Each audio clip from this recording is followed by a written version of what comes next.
Hello and good morning, everyone. It's Michelle Mahar here, and I'm here this morning with Trish Tonaj. Thank you so much, Trish, for giving me your time today to talk about the environment that we're going through right now, challenging times, keeping positive, getting creative in our businesses, and what it's going to look like going forward. So Oh, thank thank you. you. Yeah, thank you, Michelle, for the invitation. I must admit, you have an absolutely awesome studio. I'm looking at the background behind you there and looking at all this beautiful jewelry and the wonderful paint job. It's very creative, looks fantastic. Oh, thank you. Thank you so much. So Trish, if you want to just give us, let us know who you are and what you're all Sure. about. Sure. So I'm a master coach and I'm also the guest blog host for shareyourstories.online. And like you, I've started a podcast series called Keeping It Real, where we feature the entrepreneurs that have participated in the guest blog. So I think we're all becoming very familiar with these technology platforms in our time during COVID. So I work with entrepreneurs and helping them to break barriers to success. So there's been a lot of interesting conversations in the most recent weeks, for sure.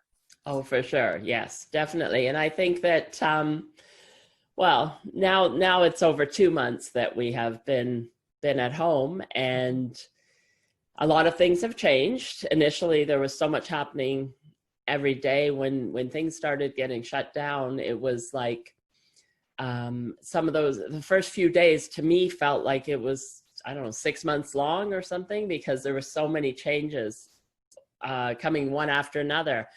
And the negativity and the fear was just crazy because of our loss of control and so much uncertainty. Now we've kind of moved into a different realm as people have become used to this new way of living, and which some people are referring as the new normal. Mm-hmm. So I'm sure you've had some pretty interesting conversations as we've gone through those times. I think for myself, I was very much getting into that fear mode initially, and that's why I kind of got into action with doing these interviews. But now we're looking forward to see, what's going to happen going forward, and what have some of those conversations been going through these times?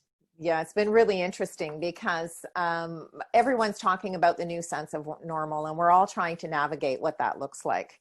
So at this particular point in time, to your point about being 2 months into the process, everyone's now looking at a re-engagement plan. What does that look like?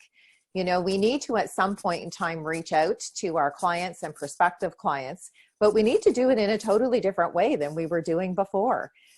Because everybody's now moved to online platforms, various different new ways of communicating. I don't know about you, but I mean, I've had to learn so much in terms of technology in the last few weeks, because I was one of those folks who was very resistant. I liked the face-to-face meetings with my clients. And so there's been a lot of really great things that have happened. As an example, I mean, obviously now my entire business is online.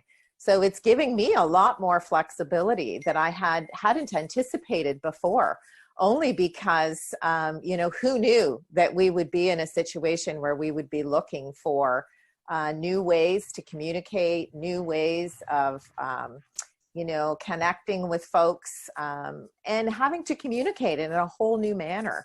So lots of those conversations with clients have been very interesting, where the confusion is now maybe on the back burner, and people are being a little bit more proactive about, okay, so what do we do now? What's the next step?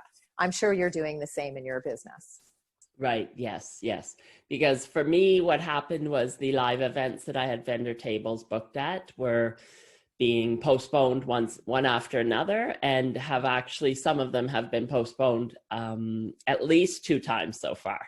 Mm-hmm. And they're now planned for the fall, and who knows, because right now it's the announcement was just made that we're not going back to school. Kids are not going back to school till September. Right. Universities are all going to be online when September starts. Mm-hmm. So it's hard to say what's going to happen. And the thing is that I always wanted to have to do more sales online. Mm-hmm. It has always been something I wanted to do. It's just, you know, like nothing can replace in person. For sure. You feel the energy of the other person, and it's, you know, but this technology is great. And I've really found that I have, again, yes, embraced and learned technology. Zoom has been, you know, Zoom is now our best friend. Yeah, for sure, for sure. And you know, the interesting thing too, to your point, you know, as a speaker, I have had, like you, had all of those live events canceled. And now a lot of folks are saying, okay, so where do we go? Are we going to be doing events online in the future? And if so, what does that landscape look like?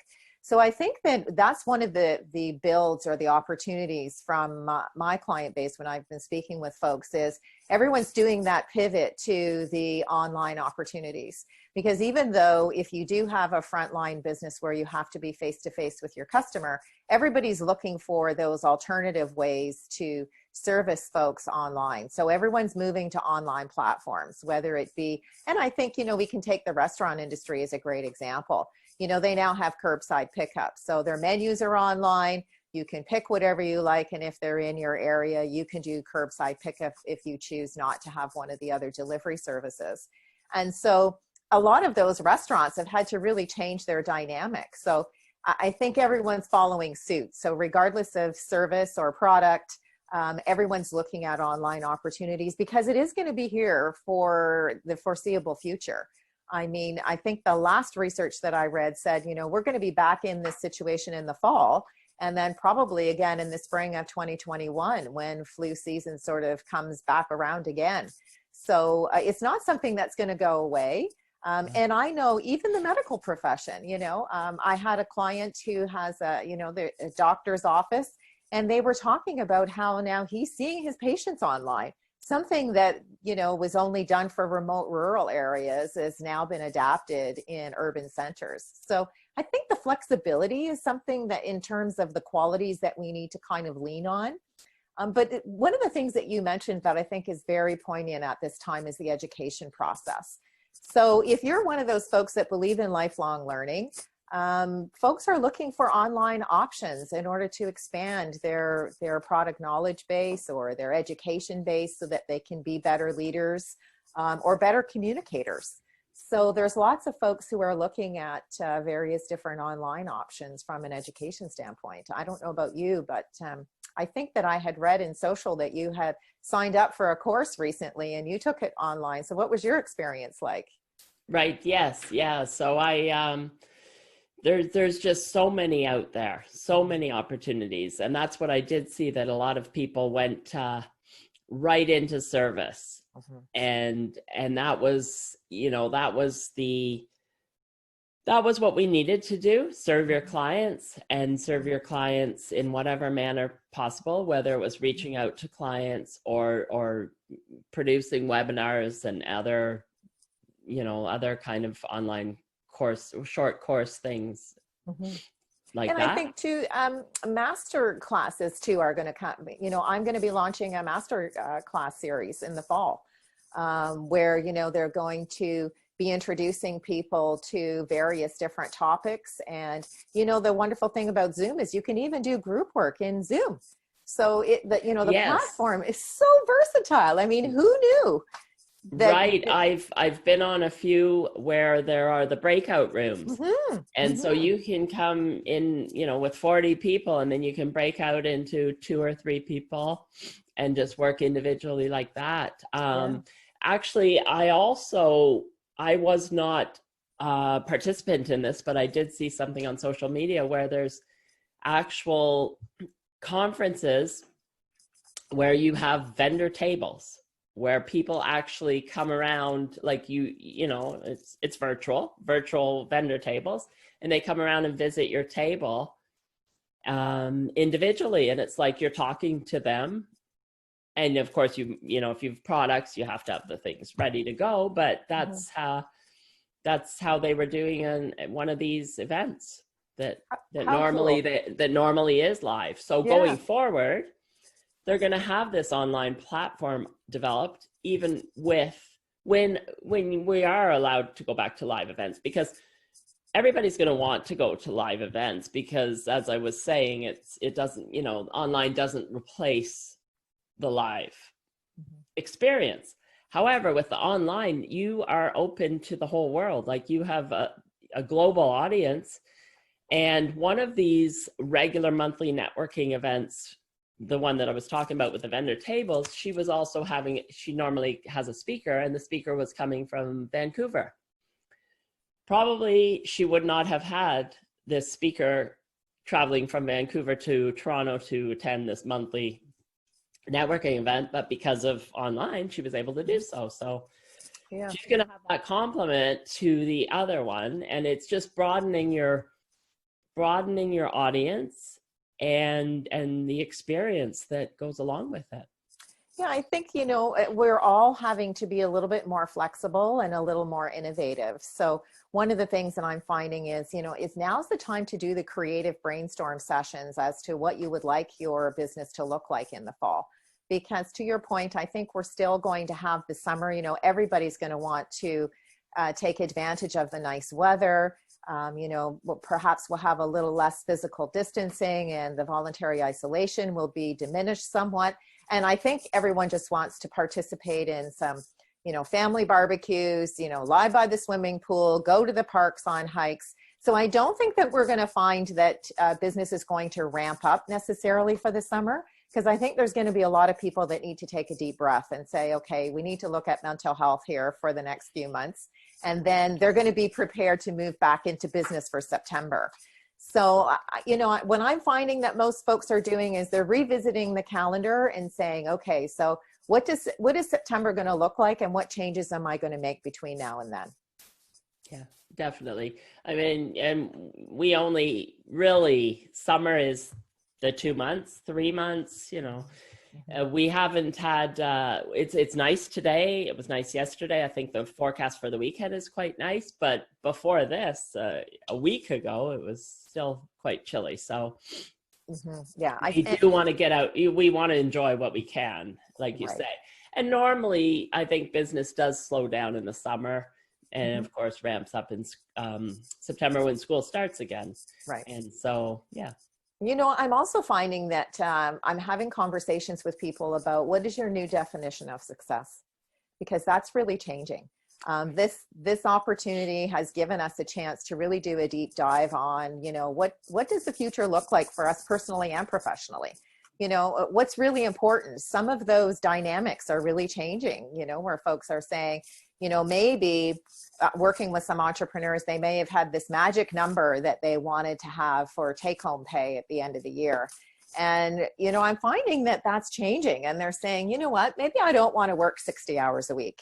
Maybe I don't want to work 6 days a week, or maybe, you know, doing a few things on the weekend. Maybe I only want to work 4 days a week, or maybe I'd like to work only 3 days a week. So I'm finding that collaboration is really becoming an interesting topic, because people can then, you know, we hear about it in the corporate world about job sharing, where, you know, you've got two people, they split the week, each of them work maybe, you know, 25 hours in that week, and then they overlap. You know, there's all those wonderful platforms that they can share documents and so on and so forth.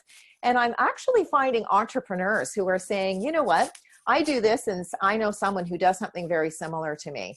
So maybe there's a way that we can collaborate and not necessarily job share, but share our client base or share, you know, initiatives in the future. And so I think we're going to see that dynamic is really going to change for the fall, because everybody's looking at a new definition for success. You know, I was laughing with a client who was saying, you know, we were talking about bucket lists. And, you know, of course, none of us can travel at the moment. We're all having to stay very close to home. And so, you know, her comment to me was, I'm really loving this idea of having my entire business online, because now when things change, I can actually be anywhere in the world traveling and still continue to service my clients, and it doesn't matter where I live. Right, exactly. That's a huge, that makes a huge difference. And just for the people who are working from home now, who would regularly have to commute to work, just that commute alone, especially with the traffic that we have to deal with in Toronto and surrounding. Yeah, it's very That much makes a huge changing. difference. So Yeah, I think people are now, all the distractions have been removed, the external distractions. So you have time to actually sit and be with yourself and come up with what your values are, yes, what your new values are. You that's know, right. things you were doing before, do you really need to, you're finding out that maybe you didn't need to do that. That's right. And That's you right. didn't need that, you know, you didn't need Yeah, Starbucks every day. right. Yeah, For that exactly. example. Yeah, exactly. Well, it's, as an author, I have a book called Breaking Barriers, and I shared the stories of 10 entrepreneurial women. And, to the point, we're collaborating even, Sharon Gilmore Glover is one of the gals who was featured in my book. And her and I have now launched an online learning platform for entrepreneurs and business owners. And it's 10 different modules. And, the funny thing was, we didn't do this because of COVID. We had done it, we launched the website last fall, and we were kind of working on a marketing strategy and getting ready to ramp up. And, I looked at Sharon the other day and I said, like, wow, who knew? Like, we were kind of ahead of the curve. And now all we really need to do, to your point about vision, because that's one of the modules that we have, we need to give people tools that they can use at home in their own learning style, that then gives them an opportunity to reevaluate, because we're all navigating this so differently. Introverts and extroverts combined are being affected. I mean, I'm a real extrovert, so I've had a real difficult time with the voluntary isolation, especially to your point, when we couldn't get outside, right? We couldn't garden. It was so darn cold outside, you had to dress in your winter clothes if you wanted to go for a walk. Yeah. So it's been kind of a deterrent, right?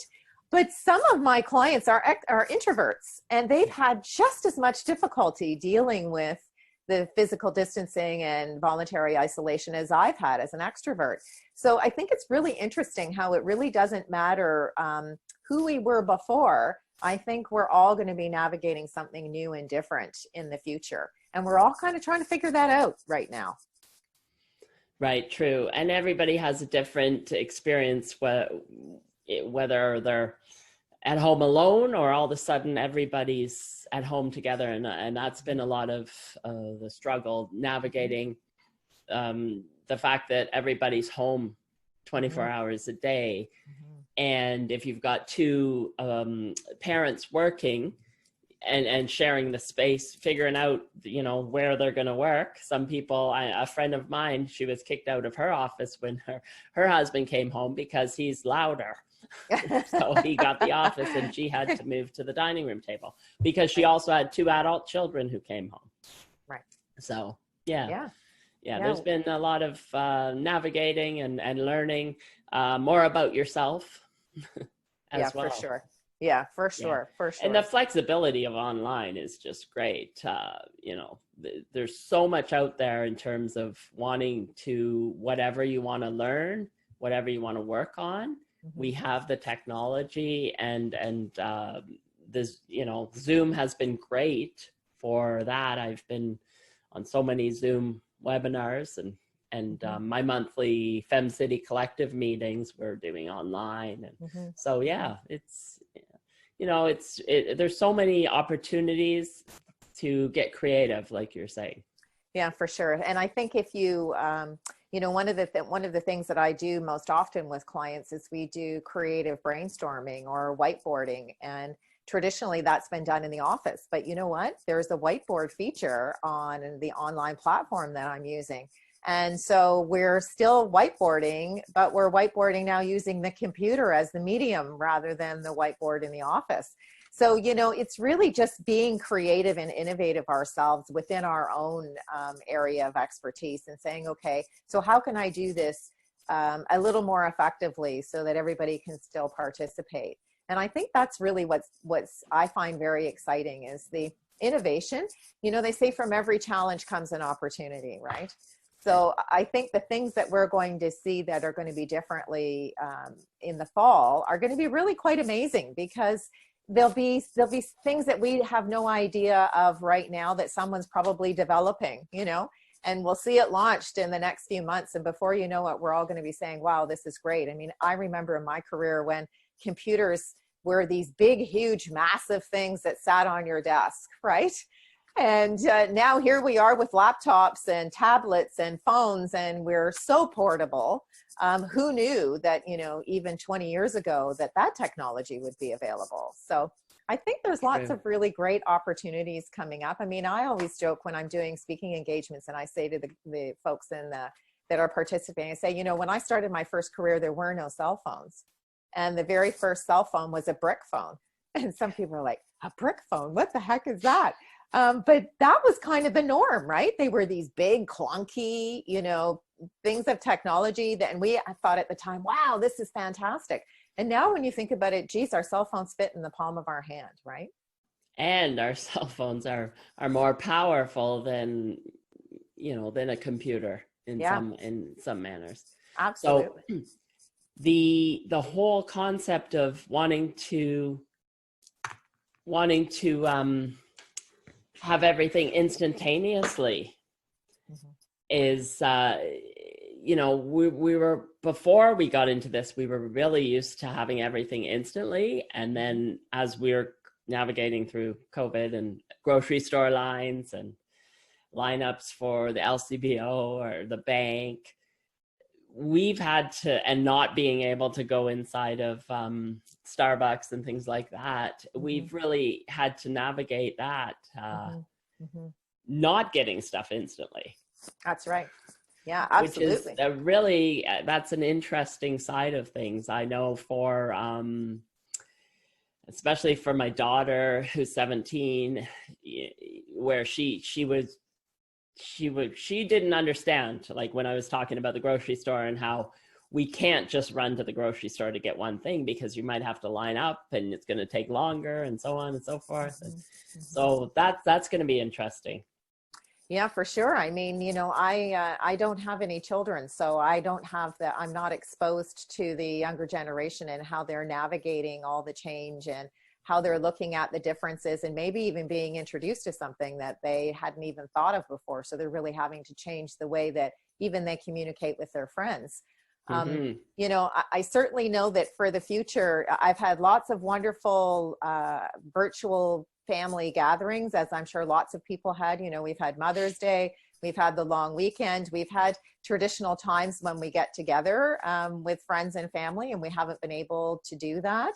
Yes. So people have been very innovative in having, collective get-togethers online. I even saw on social media the other day, somebody had a dance party and they actually had a DJ. So everybody could dance in their own kitchen or in their backyard or whatever, and still kind of participate in something that was fun and lively. So I think to your point, it's going to be very interesting to see how live events are going to be handled in the future. I think even about things like movie theaters or going to a play, flying, what are all those things going to look like? These are all the unknowns, and I'm sure there's lots of people trying to come up with the action plan of what those will look like in the future as well. So I think the change is here to stay, right? Oh, some things will be, for sure. Some things will be affected, for sure. And then when the brick and mortar places like restaurants and hair salons and nail salons can open, they're going to be opening at a reduced capacity. I know in the US, I was speaking to somebody in Florida and they had already opened some of the restaurants, but it was 25%.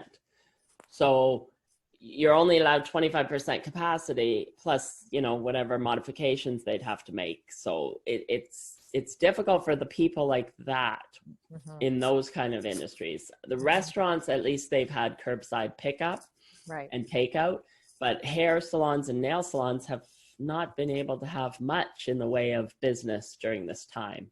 Well, I don't know about you, but I'm getting pretty creative about how to do my hair these days. I've been checking out the hair dye in the grocery store, and I think that I've been trying out some new products to try to at least so that you have some sense of normalcy. But that's one commonality everyone is talking about. I can't wait to get my hair cut. Because so those people are going to have no shortage of customers. That's right. Or clients when we can get back to business, except that they're going to have a reduced capacity. And I was speaking to my my hairstylist, and she well, she actually mixed me up some dye, and I did it myself on the weekend. But she's going to extend her hours to try to navigate through this.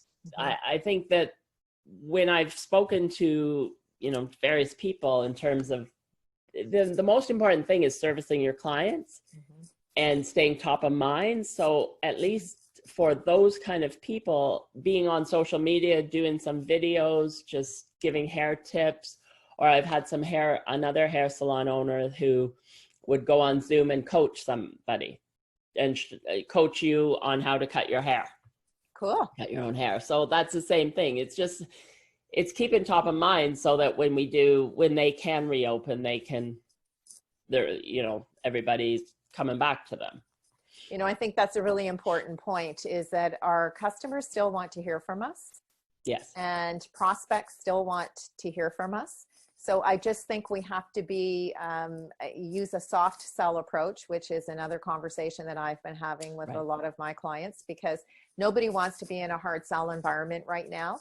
So just providing information, being top of mind, and giving people alternatives to their regular experience, I think will all serve us well in the long run, so that when we do have a chance to sort of go back to the new sense of normal, whatever that will look like, we'll at least continue to have a visual presence with our clients, which is really important. Right. Yes. Yeah, for sure. That is definitely the case. And I think that from the corporate point of view, large businesses, I've heard various things in terms of when people are going to be going back to work. But I think that some of those businesses are going to see the value in having the employees work from home. You don't necessarily need the big office space. People can work from home. There's no such a thing as work-life balance the same way it was before, because everything is with the technology, with the phones, you can be reached at any time of day. So what I'm like calling it is like a whole life balance, really. Whereas before, it's 9 to 5, that was your job. You go home and you do something different. Now everybody's their own brand. And that's really something that has kind of evolved as well. And when you see people going on LinkedIn to find jobs and employees and things like that, the whole concept is, who are you? Right. The person you are, and it's not just your job.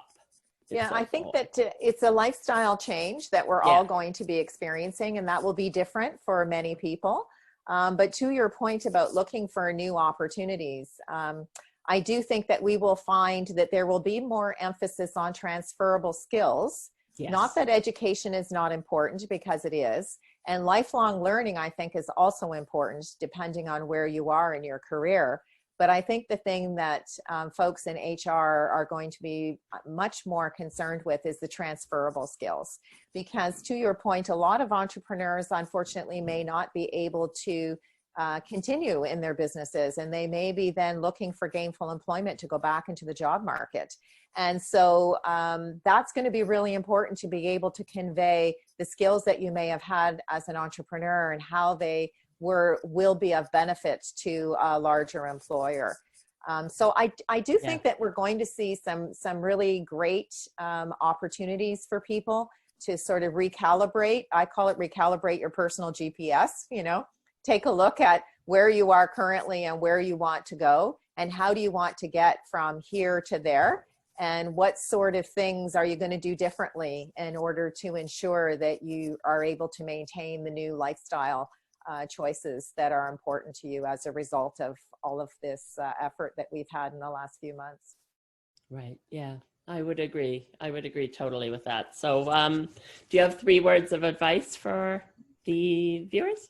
Yeah, that what's really funny is in the guest blog series, we ask folks, we have 3 simple questions, and every entrepreneur ends with 3 words of advice. So I've seen some pretty cool 3 words of advice in the last little while. But I think from my own perspective, my 3 words of advice really haven't changed, and that is you have to trust your gut instinct. Your gut instinct is going to give you the tools to go in the direction that you need to go. You know, be innovative, be collaborative, make the connections with your community, but really sit and trust your gut. So I think that would be my 3 words of advice, or to still trust your instincts. And I think that is even more important now. I think we're really seeing that and realizing that. And yeah, I totally agree. So thank you so much, Trish, for giving me your time today. It was a great conversation. And I will put the information underneath the interview for the Share Your Story. Fantastic. As well. Thank you. Thank you very much, Michelle. And we certainly look forward to sharing your story in our series as well. And, yes. I know I much. have to do that, and I'm going to. Yes, I'm going to do that this weekend. Fantastic, right. Fantastic. Okay. Thank you very much. Have an awesome day. Thank you. You too. Bye for now. Bye, everybody.